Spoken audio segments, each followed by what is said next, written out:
कोकणी गावातलं जीवन म्हणजे निसर्गाच्या कुशीतलं एक साधं पण सुंदर चित्र. गावाच्या गल्ल्या अरुंद, वळणदार आणि एका बाजूला नारळ सुपारीच्या बागा तर दुसऱ्या बाजूला लाल मातीचे रस्ते असतात. या गल्ल्यांतून चालताना झाडांच्या सावलीतून येणारी थंड हवा अंगावर येते.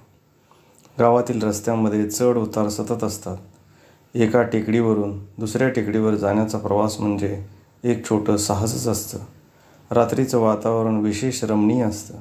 रात्रीची शांतता आणि फक्त झाडावरून येणारा वाऱ्याचा आवाज, मध्येच ऐकू येणारी झिंगुरांची गाणी आणि गावाच्या वेशीवर पेटलेल्या मिणमिणत्या दिव्यांची शीतलता हे अनुभवताना मन हरवून जातं. गावातलं जीवनही असं शांत आणि समाधानी असतं. लोक आपापल्या घरात किंवा अंगणात बसलेले असतात, थकलेल्या दिवसानंतर शांततेचा आनंद घेत.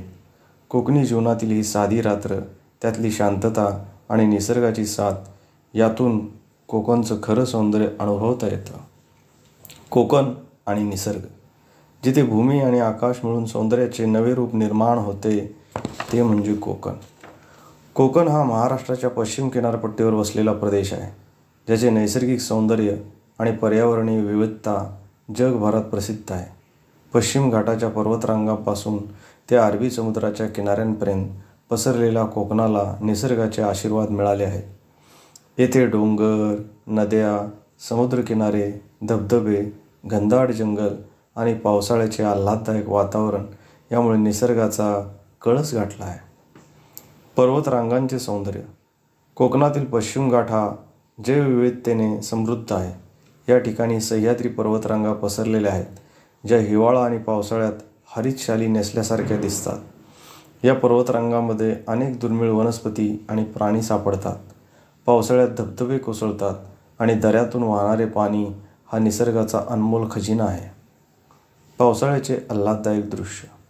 कोकणामध्ये पावसाळा म्हणजे निसर्गाचे अनोखे रूप. जुलै ते सप्टेंबर या काळात कोकणातील भूमी हिरव्या रंगाच्या विविध छटांनी बहरते. झाडे, वेली आणि शेती या काळात नव्याने अंकुरतात. छोटे मोठे धबधबे, ओढे आणि नद्या भरून वाहतात. पावसाचे मुसळधार थेंब आणि ढगाळलेले आकाश हे कोकणाला एका नव्या रंगात रंगवतात. समुद्रकिनारे आणि किनारपट्टीचे जीवन.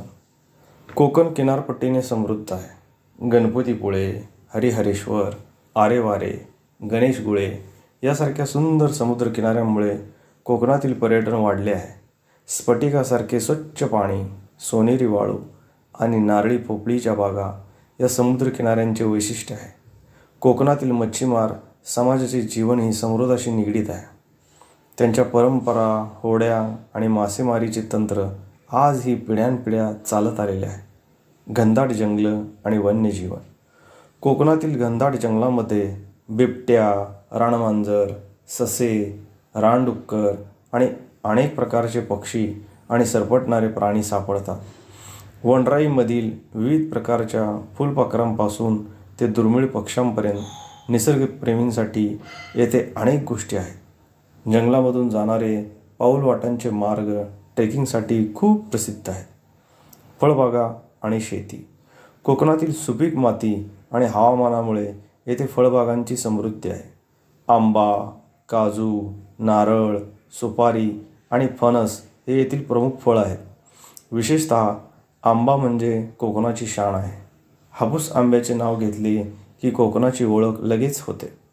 येथील शेती मुख्यतः पावसाच्या पाण्यावर अवलंबून असते आणि त्यामुळे येथे भात शेती मोठ्या प्रमाणात होते. निसर्गाच्या सानिध्यातील पर्यटन. कोकणात निसर्ग पर्यटन मोठ्या प्रमाणावर वाढत आहे.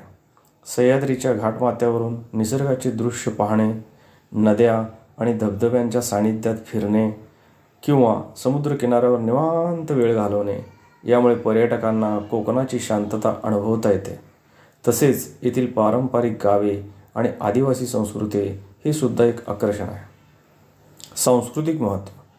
कोकणातील निसर्ग केवळ नैसर्गिक सौंदर्यापुरता मर्यादित नाही, तर तो येथील सांस्कृतिक जीवनशैलीशी जोडलेला आहे. येथे होणारे धार्मिक उत्सव जसे की नारळी पौर्णिमा, गणेश उत्सव हे सुद्धा निसर्गाशी सुसंगत असतात. नारळी पौर्णिमेला समुद्राची पूजा करून मच्छीमार आपल्या होड्या पाण्यात सोडतात आणि गणेश उत्सवात मातीच्या गणेश मूर्तीच्या रूपात निसर्गाशी कृतज्ञता व्यक्त करतात.